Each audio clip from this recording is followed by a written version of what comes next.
So, thank you guys all for coming. Hopefully it's interesting. I've put quite a lot of work into it. So hopefully you enjoy it. Yeah. So this whole lecture is based on Unit 2 of the GAEE syllabus, which we've been provided with. And yeah, so this is kind of a sort of whistle-stop tour, effectively, through the kind of major argument and sort of points throughout this unit. So the key points and learning objective. So how population and labour productivity and living standards actually can interact to produce a vicious cycle of economic stagnation. And then, into tandem with that, how industrialisation allowed countries to escape this cycle, why this process started in Britain, and on a more general point, how economic models can be used to show this, and finally, how a capitalist economy provides incentives for innovation. I won't be going through them exactly in that order. You'll sort of get the structure as we go along, but those are the key points taken away from this. So this whole thing sort of boils down to this graph effectively, which I've sort of rather crudely called the hockey stick. And obviously, so it shows real wages in Britain and population, obviously. And the biggest thing to take away from this is effectively wages are stagnant. They're effectively linked to population, which I'll get into later. But then in around sort of 1800, they start rising. And then in around 1900, they start rising to greater rates than population. And this is effectively because industrialization allowed Britain and then other industrialized countries to escape from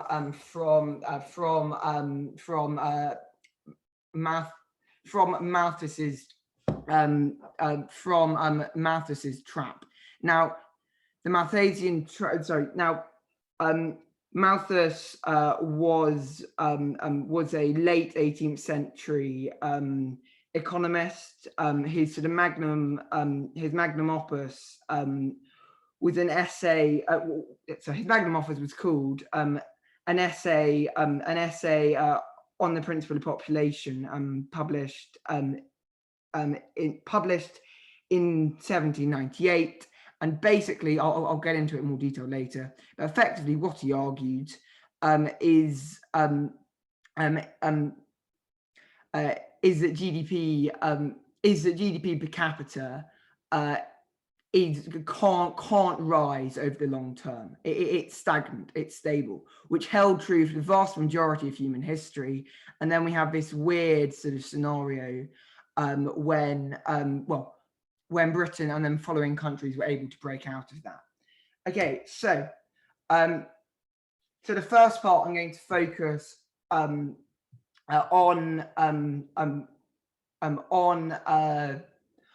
the sort of technological revolution that allowed Britain to break out of this trap. But I mean, I'm going to mainly focus on Britain because that's what most sort of economists tend to do. But obviously most of it's applicable to other countries as well. And then I'm going to look in a bit more detail at Malthus. So there's a general consensus among economists that the best way to sort of work out how growth sort of broke out of this stagnation is by looking at how the Industrial Revolution started in Britain. Now, there are a variety of different sort of schools of thought on how and why this happened. Both on literally how it happened, and also how it happened in Britain first and in the 18th century, which are two pretty major questions, like why in Britain and why in that time period. So there are three sort of more sort of cultural, sociological schools of thought, which I'm not going to be focusing on, which are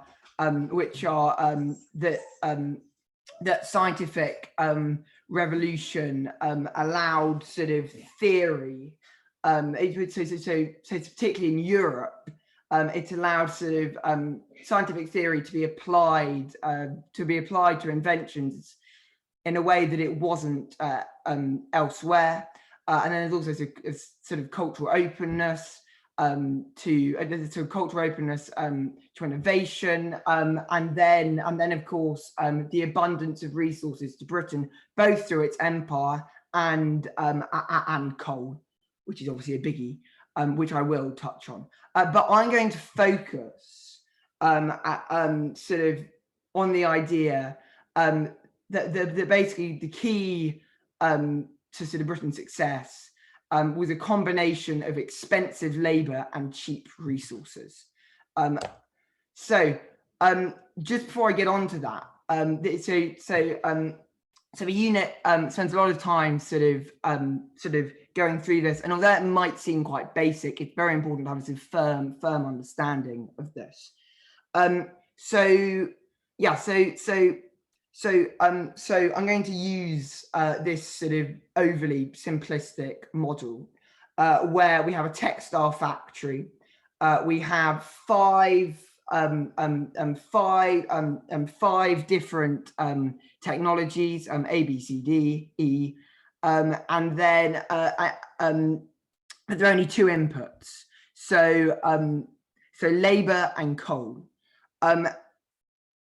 And so each of the different technologies requires a different number of inputs. Now, the obvious ones to discount are C and D, because they're clearly sort of, less efficient. Because, for example, C uses sort of more coal than A and more workers, and D is similar in relation to B.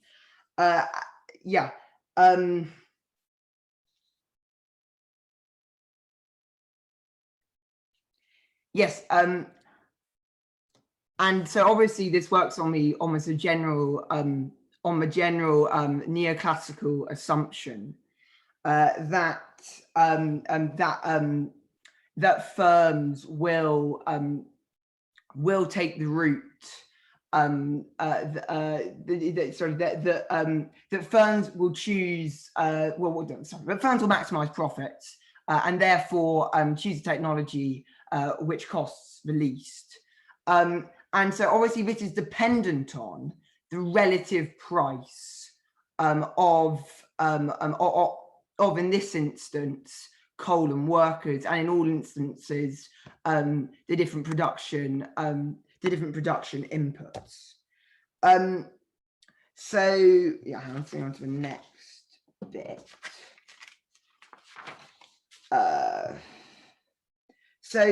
Let's say that, I'm just going back quickly. So let's say that originally coal, labour is £10 a unit, and coal is £20. If you do the maths, B is the cheapest option. But then if you move that, so if you have a change through technology or sort of abundance abundance of resources, and you have a shift in these relative prices. For example, if labour stayed the same and coal went to £5,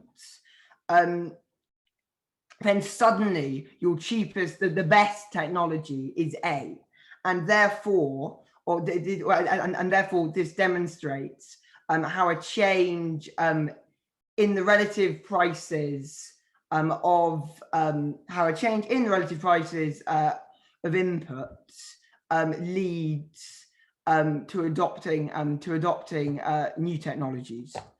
I think it's effectively saying the same thing.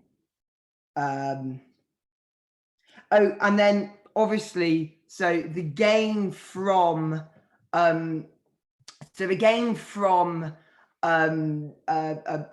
adopting a new technology, a cheaper technology,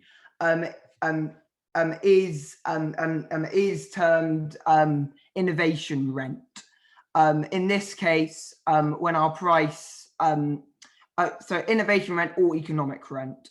In this situation, they're sort of interchangeable. And so in this situation, when we're moving from £40 to £50, sorry, where there's a difference of £40 between the two original prices, what's it, socks?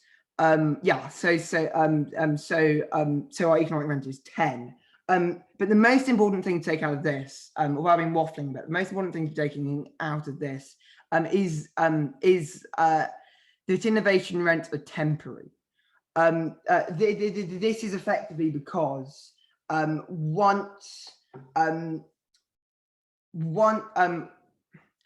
someone adopts a new technology, in order to keep up, other companies are going to do the same thing. Otherwise, they're going to be out-competed. Any companies that don't, obviously that falls under sort of creative destruction. They're going to go, and with them, sort of less efficient technologies will go as well. But the reason that rents are temporary is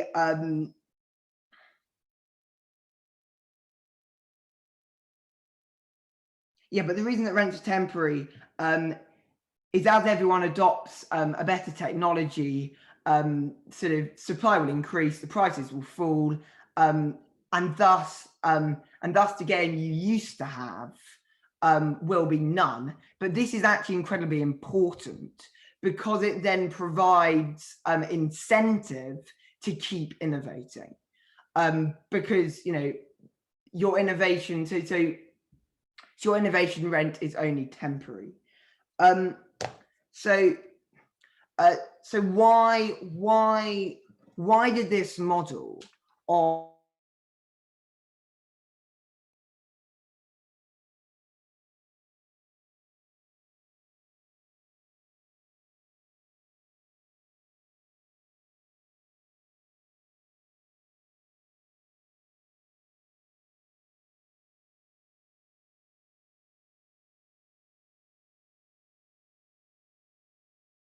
use a sort of what's the term for it? To choose a sort of non-labor intensive technology. So to move away from labor and towards capital. And this is the main reason that this model can then be used to explain how in Britain this scenario of cheap, of expensive labor and cheap resources led to the development of technologies. And so it's a bit more sort of direct evidence of this. So the top graph show I think from the early 1700s, and it's and so it's about a daily, so the average daily wage of labor as a proportion of a so divided by 1 million BTUs, which is a measurement of energy almost equivalent to 1,000 joules, and therefore showing that in England, even compared to the rest of Europe, and especially compared to outside of Europe, places such as Beijing, there was a prevalence of cheap resources and expensive labour, and this is also shown in comparison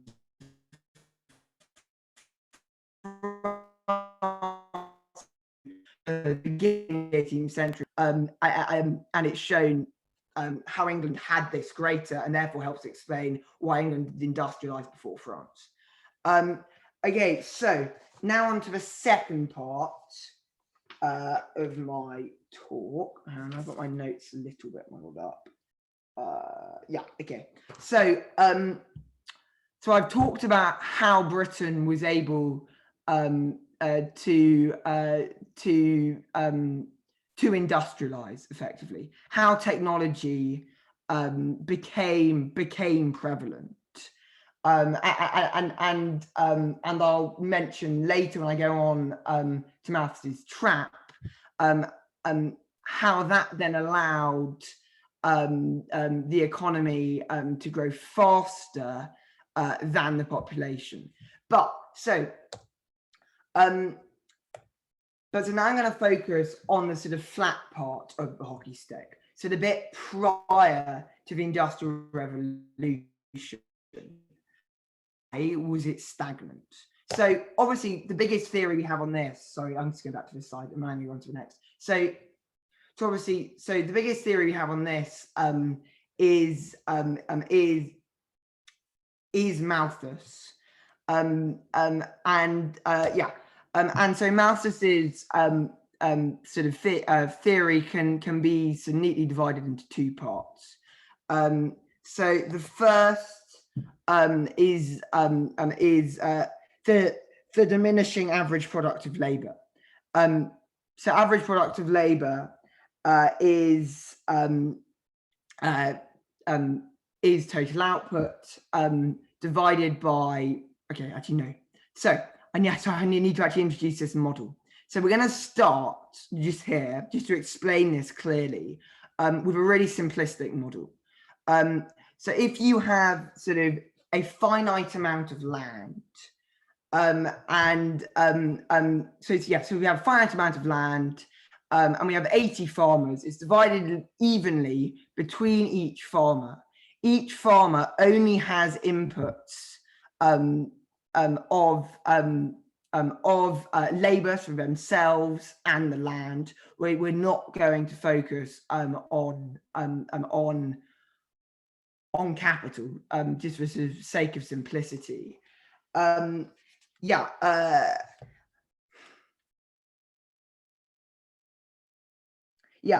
so basically the point is that as farmers, farmers will, so initially there's enough. So basically the point is that the more farmers there are in each plot, the less output there is per person, per worker, and this is seen in this graph. So if we start with 200 workers and a grain output of 200, and then we apply sort of Malthus's law of diminishing average product of labour, then the average amount produced per person diminishes, and that then means that there's less per person. And so that's a really important feature. And then the second really important feature, which hopefully I'll explain a bit better. Oh, hang on. Yeah. Is that populations grow when living standards rise. So this was a very popular idea at the time, primarily because it sort of tied in. By over time, I mean the late 18th century, primarily sort of tied in with Hugo. Yes. Sorry, a reminder, I guess, that you have 5-10 minutes to wrap this up. Well, we started at 10 past. So we started late. But yeah, we're yeah, fine. Oh, and to everybody else, I guess we're always happy to receive feedback at the end if you prefer. I mean, I've slightly stumbled through this a bit, but anything that you found interesting, or if you want to ask me any questions, I'll try and answer. But yeah, so to keep going, so populations grow when living standards rise. This is primarily because so if you take the example of if you take so if a human population has a fixed amount of agriculture, when the population is fed, so is small, they're well fed, and they live longer and produce offspring. But further population growth will push down incomes and living standards as a result of the point I made earlier, because there'll be less amount produced per person. This leads to slow or negative population growth as death rates rise and birth rates fall. This is actually similar to the natural world, to a herd of antelope or something, which is, if you have a herd of antelope in a confined place, or as the Irish historian Richard Cantillon said, if you have mice in a barn, as the population grows, you run out of resources and the population will decline. And therefore, and so these two factors basically combine to create the Malthusian Trap, where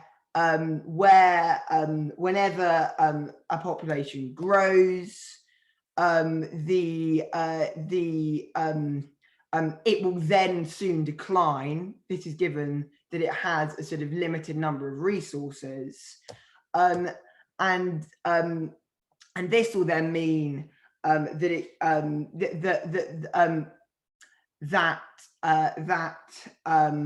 economies always go to the same level. So your population may grow, but then your economy will decline and your population will shrink, and then your population and then your economy will grow again, and it's a continuous cycle. But it means that there are never any long-term. The most important point I need to make is Malthus's policy. It was an idea. Was that GDP can't continue, and this will remain true up until the Industrial Revolution. So here, and this also takes into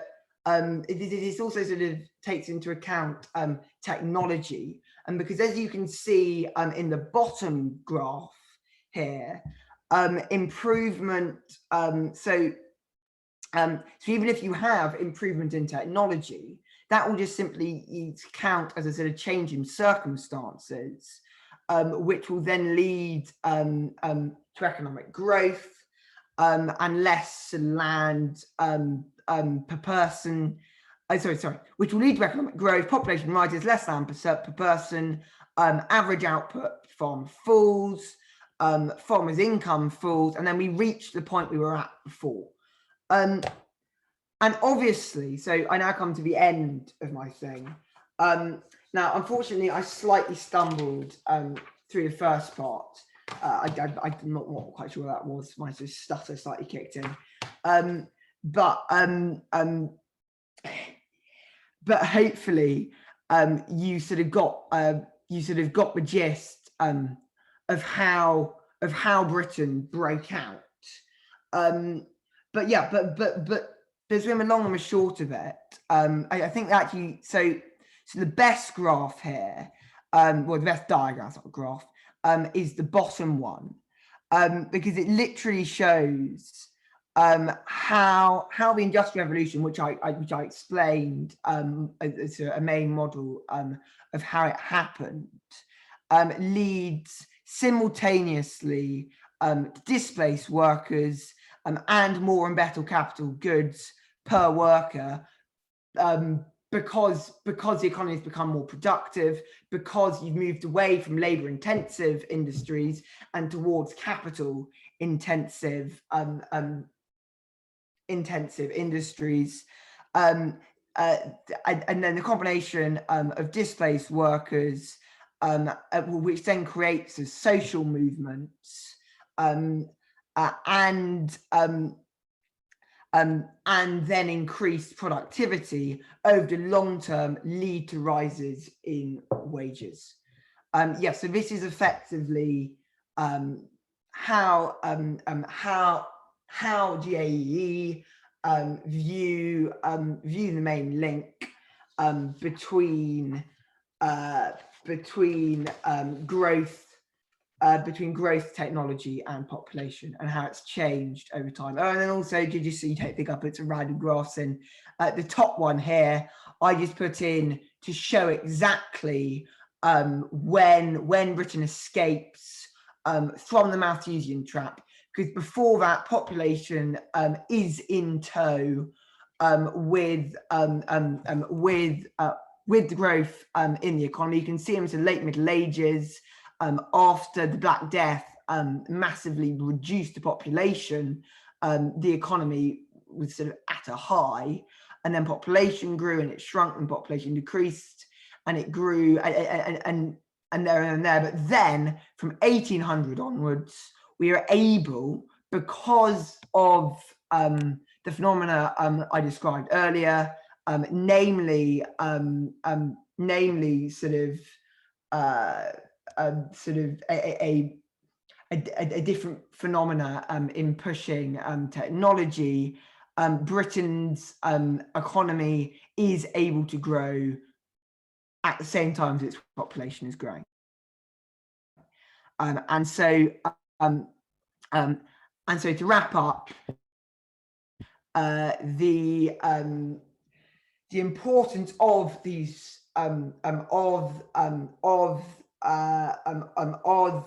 innovation is that if innovation outruns the increase in population, then population can continue growing. And this is why innovation is so important, because without it, we would be in a situation that basically the entire world was pre-industrial revolution.